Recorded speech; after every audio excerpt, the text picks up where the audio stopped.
dia tidak ambil, tapi ada datanya semua. Iya, sudah. Terima kasih. Ya, baik. Dari Prof. Yusril. Terima kasih Yang Mulia. Saudara ahli, kita paham dalam filsafat bahwa etik adalah filsafat tentang moral, filsafat tentang praksis manusia. Apa yang dikatakan Immanuel Kant, du sollst nicht, apa yang harus, apa yang wajib, apa yang tidak wajib. Kan mengatakan bahwa norma-norma moral semacam itu tidak dibentuk oleh manusia, oleh satu lembaga atau negara atau apapun, tapi sesuatu yang lahir dari konsen manusia, dan karena itu dia tahu mana yang salah, mana yang benar, mana yang baik, mana yang buruk. Kalau kita mengikuti filsafat semacam itu, kita sampai pada kesimpulan bahwa norma etik sebenarnya lebih tinggi daripada norma hukum. Bukankah Aquinas mengatakan bahwa norma hukum yang bertentangan dengan norma moral tidak pantas dianggap sebagai suatu norma hukum? Itu dalam Summa Theologia yang tentu Romo lebih paham daripada saya. Pertanyaannya, pada sisi lain kita mengenal teori tentang hierarki perundang-undangan, hierarki norma di dalam hukum itu sendiri.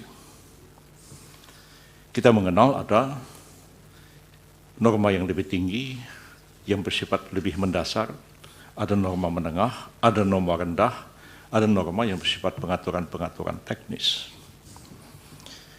Saya agak khawatir Romo confuse, Romo, antara etik dalam filsafat dan etik yang dibicarakan dalam forum ini, yaitu etik yang terkait dengan kode etik yang menjadi kewenangan dari Mahkamah MK, jadi kewenangan DKPP untuk melakukan pemeriksaan dalam satu proses peradilan etik.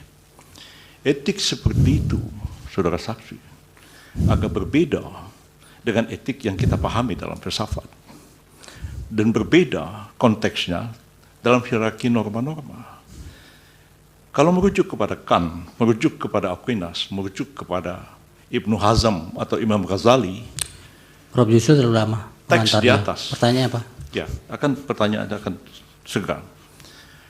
Tapi kode etik yang sekarang ini adalah kode etik yang diperintahkan oleh undang-undang. Dalam undang-undang MK, dalam undang-undang KPK, dalam undang-undang advokat. Dan itulah yang diadili, yang dijadikan dasar mengadili pelanggaran kode etik. Bukan pelanggaran kode etik seperti yang dipahami oleh Immanuel Kant dan Thomas Aquinas. Apakah Romo bisa membedakan antara norma dalam filsafat, norma etik dalam filsafat, dan norma etik dalam pengertian norma etik yang dibentuk atas perintah satu undang-undang yang kedudukannya tidak akan mungkin lebih tinggi daripada undang-undang itu sendiri? Persoalannya adalah, apakah pelanggaran etik dari filsafat membawa implikasi kepada penyelenggaraan negara harus begini seperti yang Romo katakan? Ataukah pelanggaran kode etik sebagai code of conduct di dalam norma etik yang dijadikan dasar keputusan DKPP dan MK, apakah itu akan menggeser satu keputusan yang didasarkan atas norma undang-undang?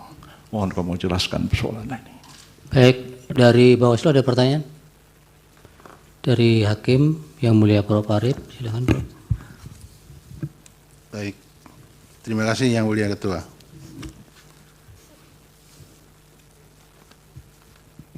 Terima kasih ahli Romo Magnis yang sudah memberikan beberapa catatan di dalam proses